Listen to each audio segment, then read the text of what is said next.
Hello and welcome to Let's Talk About, a series spotlighting leaders, authors, marketers, creators, entrepreneurs, sharing their tips and expert advice on business, media, technology, and frankly, life itself. I'm your host, Cynthia Nelson, three-time entrepreneur, Forbes contributor, investor, and advisor. Today, we're talking to Luke Peters, visionary founder of Apex CEO, and a newly launched YouTube channel called Strategy by Luke. Luke, welcome to the show. Thanks for having me, Cynthia. Looking forward to the conversation.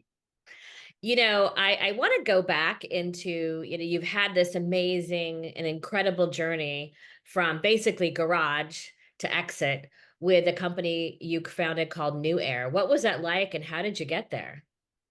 Well, that's a long story, so I'll give you the short version, and then you can tell me if you want to jump into any of the details. How about that?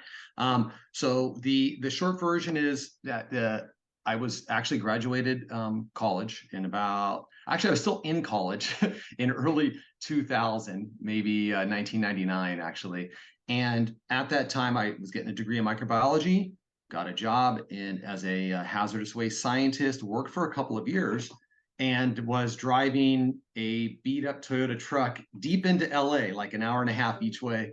And I looked at my little brother, and he was younger than me, and he never went to school, and he was driving a sports car, and he was selling stuff online. And I was like, wait, what's going on here?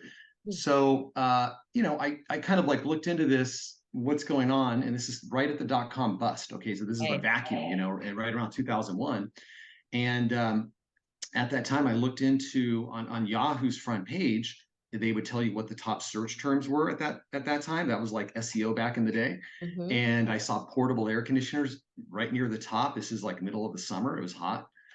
And I thought, well, maybe I should get into those. It looks like there's a demand for this. And back then, there was a lot of people selling computer products. Right. Okay. A lot, computers, chips, and different drives and all that, but not many people were into the appliances. And so that was really an open market. And so I started basically digging into that market, called up vendors, really didn't know what I was doing. And at the time, we had a growing family, and so it was hard. I would do that at night. My wife would do it would kind of manage the phone calls during the day.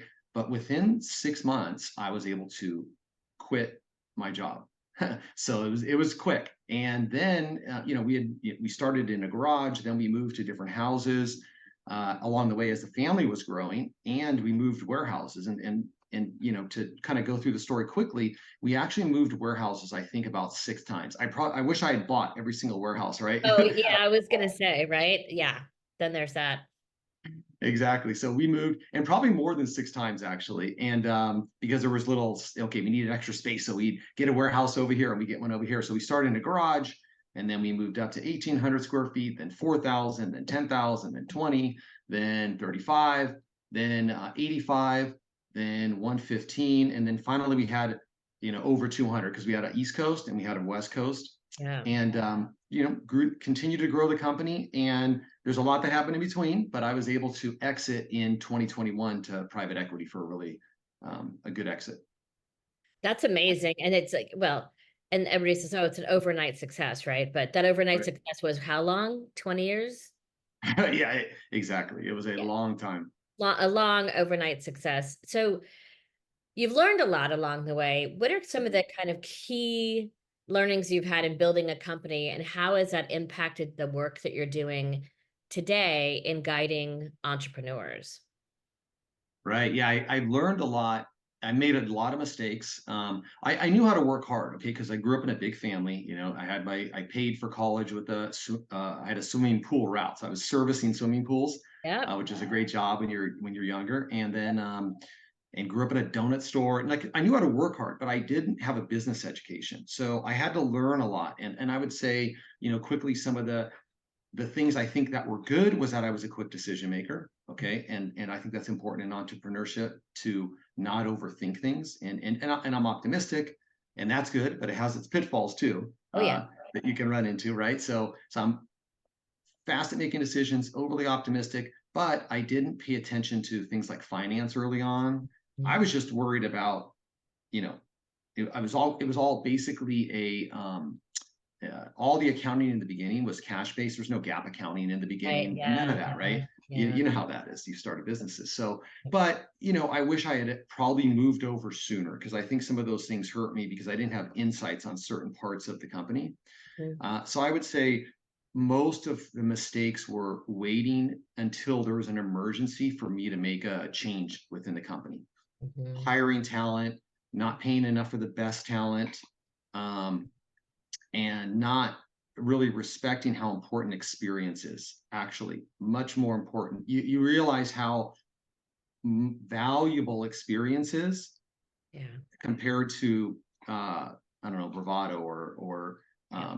energy. And early on you're like, oh, I want someone who can do all these things, and later on you're like, okay, I Yeah. want someone who knows things that I don't know. And that's what you figure out. That's a learning. I think that most entrepreneurs, and we discussed this previously, right? Was hiring people like you versus people that are not like you and that do very different things than you, and filling in those gaps for yourself. There's no ego in that. You have to like remove the ego completely from that conversation. Exactly, definitely. And then employee intent retention and team building has really changed as well. And I hear friends that are managing teams of, Gen X, Gen Z, and they're like, wow, they're so difficult. They're so different, very different than how we kind of grew up.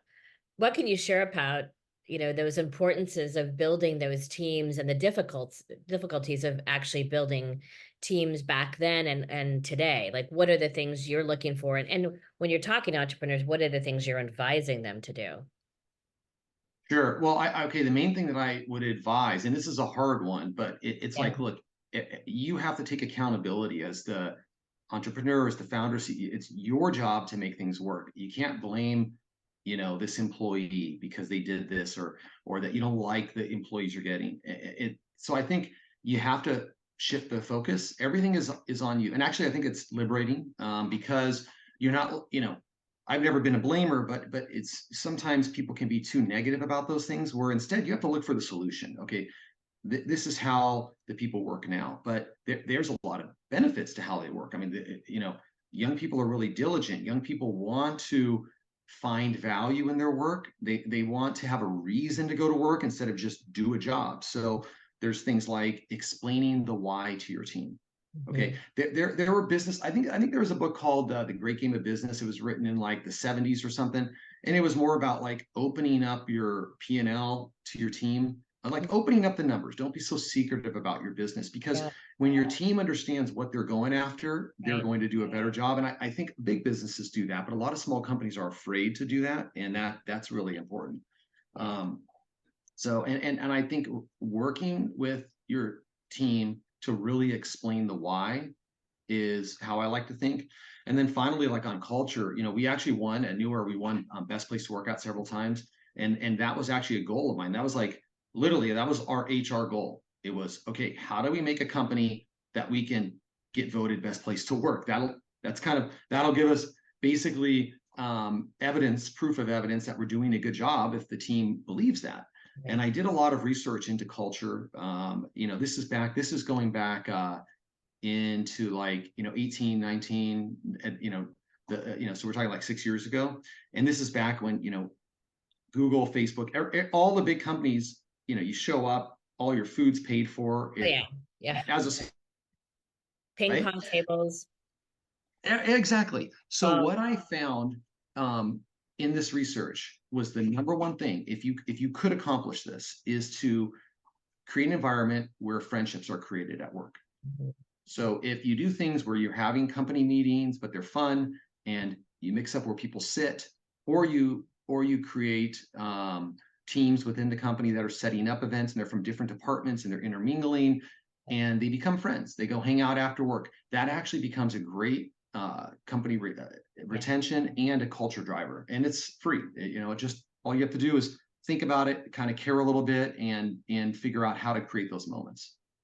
And when you're in a stress situation or a crisis situation, is standing up in front of the team and taking responsibility and doing what you say you're going to do, and be the leader, and not waiting for your team to explain what's happened in the company or what's going on. It's you're taking that responsibility. I think that goes a long way in building a culture of trust. because it's a hard thing to do and a very easy thing to break.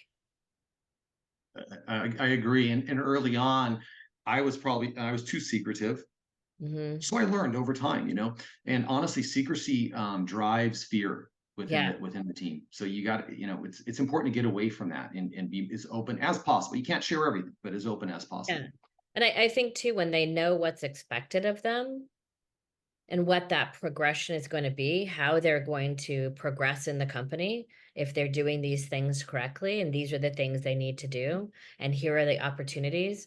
And also, I said this on I don't know if it was a podcast or something I wrote, I can't remember, but I said every board should have some Gen X and Gen Zs on it. Just as observers, because they really are sitting. I mean, you don't have to have them in the final financial meetings or whatever, especially if you're publicly traded, but having them available to senior executives to really tell them what's actually happening on the street with the product, who is actually using that product, who they think is using the product, and who may use the product in the future, maybe two completely different people and Hmm. thinking about things differently. And I think you're missing the really, really missing experience is one thing, but feet on the street and that ear to the ground of younger employees of seeing things differently and how they're using technology and how they're using AI and what they're doing with it is just is I think to me so extremely important.